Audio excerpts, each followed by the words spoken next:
The hockey club starting to get their swagger back, 3 straight in the dub column following Thursday's shutout win in Minnesota. Yeah, Jeff, whoever takes possession of this year's wagon wheel may have it in their trophy case for years to come, with this being the last scheduled meeting between these two. BYU, currently ranked 19th in the country, will continue to try and beat teams that they should beat. We've seen these two face off on the hardwood a half a dozen times since leaving the Mountain West together back in 2011, but this time was different. Heard of sometimes. Yeah, Luke is a man among boys. That's Larry Bird reincarnated. So let's say he sits out game 2, the Jazz get the win, all of a sudden they're up 2-0, sitting pretty, they come back home. Then again, you go back to last summer, they were up 2-0 against the Clippers, and it all hit the fan. Corner Canyon rode a 45-game win streak dating back to the 2017 campaign. The Chargers entering Friday 5-0 to start this season, but they knew this last one could be tough.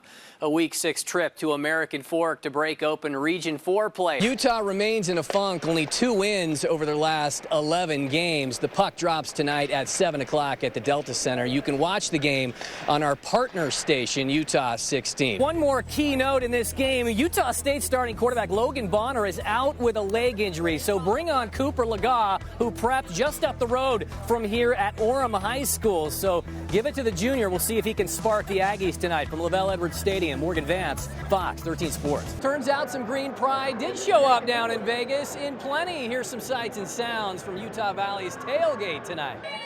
Woo! You making history, and you had to be a part of this? Absolutely. Of course. Go Wolverines, right? All the way. The first time they've been here, and we are so excited to watch them hopefully further on and play. I've done that 3 times. Aziz Bandaga. Rolls right off the tongue. I've got the man in charge of this whole operation, the athletic director himself, Jared Sumption. Same class, same graduating class, me and you. Yeah, that's right. Hey, we got through college. Anybody can do it, right? And Mark Madsen's wife, I guess, is really close, but he's here. Oh, okay. Good for him. We're excited he's here. You think they can get a win? Absolutely. And if they do, you're going to stay and come Thursday? Celebrate Thursday. And you've believed all along that they could actually do something like this, win the NIT? Yes, of course. Ronnie kicked this whole thing off 2 decades later. Look where we're at. That's right. Hey, we've come a long ways in 20 years. I mean, they were a JC 20 years ago, and now look at them. Yeah, it's awesome. We're so excited to be here. NIT semifinals.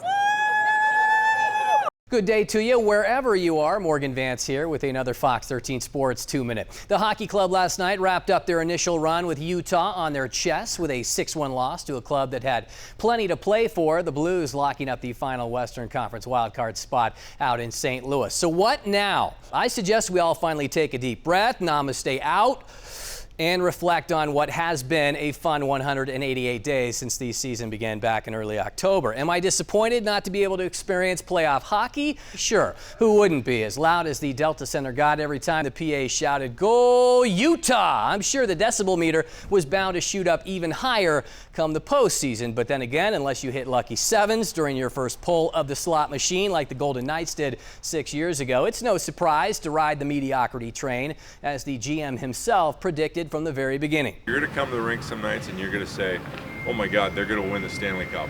And then you're going to see us on our bad nights, you're like, ooh, they were bad. Which is pretty much spot on what we all saw, right? So long story short, I'm okay with being done in April. When the Jazz arrived from New Orleans back in '79, they finished that first season only 7 games better than they did this current season at 24-58. In fact, it wasn't until 4 years after that that they tallied the franchise's first ever winning record.